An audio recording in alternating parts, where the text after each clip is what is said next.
Logan the Layman Critic here. I decided I wanted to change things up a little bit. I did a lot of animation recently and some, action thriller type movies. And so today I'm going to do something completely different. I'm going to be reviewing a film from the Philippines. It's the first film I've ever seen from the Philippines.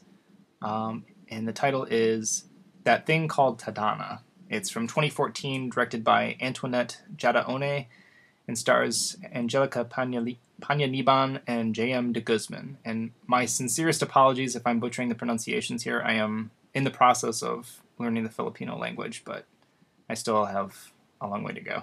But let's talk movies. The story begins at an airport in Rome, where a young Filipina named Mace is tearfully throwing luggage items away so that her suitcase will be the proper weight for which she can travel. A young Filipino named Anthony offers his extra luggage space since they're both traveling the same flight home. Once they arrive in the Philippines, they decide to go places together just to get away.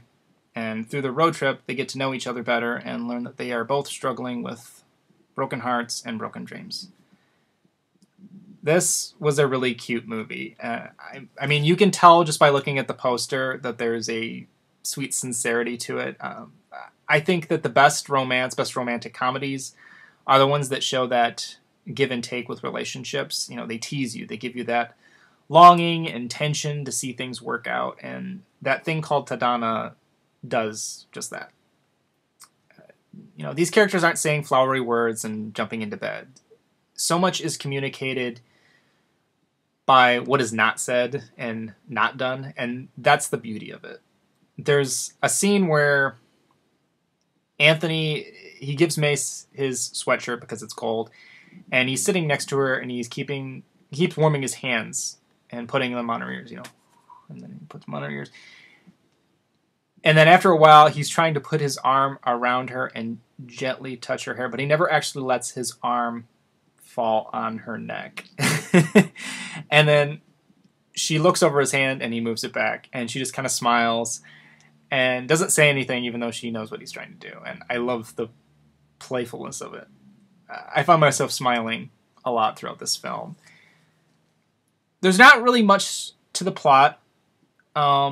This is a perfect example of a character-driven film. It's just a series of scenes where they're traveling from one place to another and having conversations. Both of the leads are attractive and likable in their own way. Angelica Panganiban plays Mace as this salty romantic, and she's passionate and fiery, and she's contrasted by J.M. de Guzman's Anthony, who is soft-spoken and philosophical, but no less romantic in his own way. He always seems to be absorbing whatever it is that she's saying.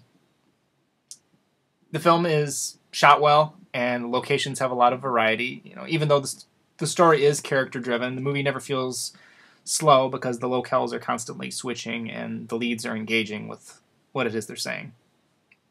One of the later visuals in the movie is a scene taking place in the mountains, and it's this beautiful tracking shot that looks out over the land, and the sky is like so blue, and the grass is green, and there's clouds, and it just looks absolutely gorgeous. It's breathtaking, and I almost wonder if it's even real. It looks so...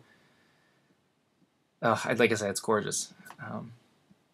That Thing Called Tadhana might be one of the best films I've seen in a while. It was such an enjoyable journey to go on, and I hate to use this cliche, but it has a feel-good vibe to it when you're viewing it. So I have every intention of revisiting it sometime in the future. So check it out. And thanks for watching.